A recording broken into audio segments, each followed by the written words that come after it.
It would be a whole long video or podcast topic to explain how I came to my 52-minute Zone 2 25-kilometer standard, but suffice to say, it's a perfect example of how when done as prescribed, Zone 2 is not easy. It's very taxing maintaining mid-200s or higher watts for almost an hour, but that's the point. That's how the training effect is derived, and that's why it's a good standard. It's also the buy-in for my last 5 kilometers in sprints, making it 30 kilometers total. Thing is, any given day, I can get decent high 500s in wattage sprints if I bomb the Zone 2 portion. When I get a good passing sub-52-minute Zone 2 time, it's so energy intensive that I can't recover to get any good sprints above mid-500s. Still quality training volume, but not record setting.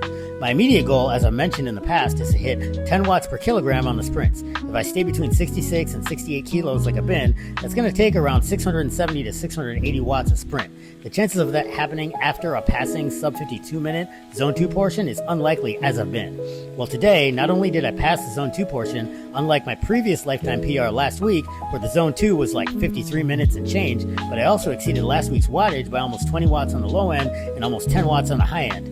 That indicates more power out of my legs, but also of greater value, it indicates faster active recovery. It indicates more work capacity, which is a quality that I can use in almost everything else active I do in life. Anyways, this is a pretty significant training milestone, especially for a broken old warfighter. Just goes to show there's always areas to improve even after you've quote-unquote passed your prime. You'd be surprised what you can accomplish when you stay in the fight.